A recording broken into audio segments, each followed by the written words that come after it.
Duel Review is brought to you by SpiderWolf.com. On today's Duel Review, it's the anime Metropolis. I'm RJ. And I'm Nick. Let's get to it.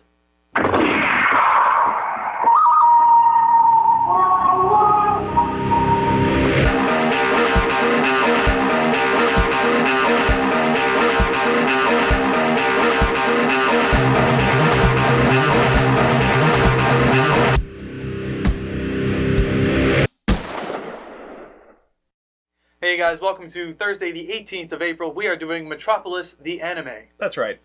Nick had suggested that we do Superman's Metropolis, and I was like, oh, okay, well, we'll watch the original film and then review that. And I don't really know if that's worth a review. I mean, it's a great movie, but it's very slow. It's kind of hard to recommend unless you have a specific interest in film and, like, kind of, you know, where this kind of thing began. So the next best thing to me is the anime Metropolis. Now, it is very different from the movie. Yes. Or from the original movie, the Fritz Lang, silent film.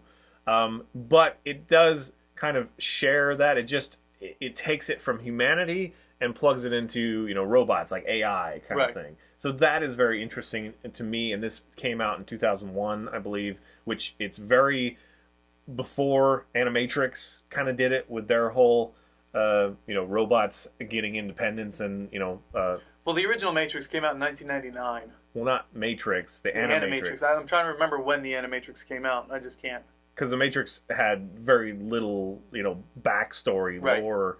But anyway, so I find this very compelling and a lot of fun. Now, the animation is a little bit dated to me. It's not my cup of tea per se, but the scenery is beautiful. The buildings are beautiful, and it does what it needs to do. The robots are fun. I love that. The cleanup guy, whatever his name is or her name is. I think it's supposed to be her. She's very endearing and pretty awesome. But yeah, I mean, it's not enough to take me out of it, but it's that kind of animation where the forearms are huge and the legs are huge, kind of thing. I really dug the animation. Kind of wonky. I mean, you were saying it's from... Oh yeah, the creator of the original manga, which is slightly different than this animated film. The original manga was 1949, I think it was, and that was by the same creator of Astro Boy. Yeah. So the adults always look... like caricatures of people, like with the big noses. Oh, he has a big nose. We'll make it like Gonzo nose, Gonzo from the Muppets. And the children always look kind of like regular children. Think fully colored, well-finished Astro Boy. Right. I mean, that's kind of the aesthetics of the people. But I think the surroundings kind of transcend that a little bit. And it is a very, I think, decently paced anime, but I thought you disagreed. I thought you said there were some slow parts. There were some slow parts, but what I had the issue with, I think I'm actually retracting that statement because this isn't like, I mean, it is like the original, and when I watch something that has to do with an original piece, I look for all the key aspects of that original piece in this, and the more I think about it, the more I enjoy this version because there are more of it than I thought. So originally I was like, no, this is nothing like the original, and on the surface that's true. It's really nothing like the original. The original Metropolis had a lot to do with how people were slaving to serve the machines in order to... Now it's machines slaving the humans. Right, and in fact there's factions that are against in the anime. There's factions that are against the machines because the machines took all of their jobs. One person in particular, the character's name is Atlas, and the reason I brought him up is because he played Aladdin in the Disney film. So hearing his voice, I was like, wait, I know that voice. That's Aladdin. A lot of top-notch voice actors. Yeah. Stephen Bloom. And everyone in there did a wonderful job. They're all great voice actors. But yeah, his little faction of rebels against the machines, I'm going to kill the machines because they took our jobs. Meanwhile, you have the Mardukes who are... Yeah, Rock. Yeah, Rock, who... Were they called Mardukes? I think they were.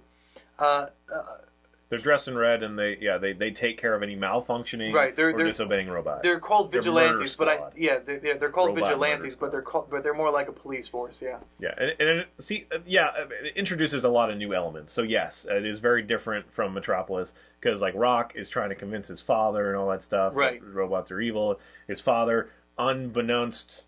We don't really understand why, but he's creating this robot daughter to now control this ziggurat that has power over all the world, and that kind of thing. And it's just kind of one of those things. Is it doesn't necessarily fill in all the gaps for you, but I think it does a really fun job of taking this property and updating it, because it almost expands the way we look at humanity by focusing on the robots, like what humanity created, and now they're becoming sentient kind of thing. Right. And so how do you treat that? And they're just slags and whatever. And that was actually very. And it doesn't have any of that highfalutin bullshit as Right. far as I'm concerned. Like, that character is the least interesting to me now in this generation.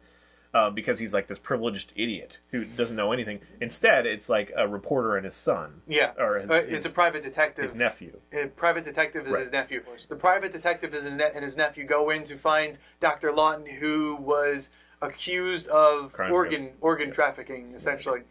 And so he poses as an investigator to kind of get in, because people don't like him as a detective. So he's posing as as a reporter so that he can get into the nephew is posing so that he can get into places, or to keep his identity secret, or just in case he might get in trouble, or for whatever reasons. So yeah, there's his story, him meeting Tima, who is that robotic girl created by Duke Red, or the Red Duke, or whatever his name is. Right. And what I think is very interesting about this anime is you kind of fall for these robots. You have that endearing robot trash collector. He's kind of like, here's some garbage. It may be rotten, but I don't know any better. So you got that. But then you have the people who are like, but they stole our jobs, and now we are starving, so we have to do something about the robot menace. So you kind of. And then you have Tima, who is both. I mean, yeah, she wants to be human. She feels like she's human, but she's a robot. Right. She has to face that. So yeah, I mean, it deals with, I would say, similar themes, and then more so. But yes. It's not a tribute necessarily. I mean, maybe it is a tribute. What's the definition of a tribute? Because it's not a remake. No. But maybe it is a tribute. Maybe a reinterpretation. This is very loose. It's very loose. So yes. you don't, watch Metropolis, the anime, expecting to get the Metropolis the 1927 movie film remade. But it has that similar core theme. Yes. But it just has a lot of, fun with that. And I remember this coming out, and it was kind of a big deal in its time. Now, that was back when anime was still like, anime, we watched that. 2001. Like Pokemon. Yeah. That's pretty much all we knew. So, or, a lot of people. But it was one of the first movies that I really got into. So. Yeah. And I again, at first I wasn't against but it. You came around. Yeah, but I definitely came around, and I just appreciate more and more the more I think about it. So it's one of those things, like that shot too, when I shouldn't say that because it's spoiling it. I shouldn't say that. There's a shot on the end that I always think like, that's how I want to die, kind of thing, and it's just that's yeah. I can't spoil it. It's too much of a spoiler. So that's how I want to die. Okay. Yeah, I do enjoy it, and it was a fun watch. It's not on Funimation. I wish it kind of was, because I would love to recommend that. Yeah. $7 a month to watch a bunch of anime. That's a really great thing. Funimation.com. But I think it's worth buying if you're okay with that style of art. And I think that this is a real gem of its era. I really do. I agree. I think it totally works, and I'm so happy that I thought about it more, because I didn't want to not like it and sit here and then later be like, yeah, I think I do like that. Yeah, exactly. Yeah. Part 2, do a review. All right, guys. Thanks for watching. Please subscribe to our YouTube channel and follow our great playlists. Game Lab's been a lot of fun. Yes, it has. And please leave comments. We love comments. And you can help support us by buying our wares at spiderwolf.com. That's right. T-shirts, a card game, art print, short stories, and more. See you later. Wow. Our movie this week is The Hunger Games. Metropolis. The anime. Oh, speaking of, I was trying to picture the art, because the art looks so familiar to me.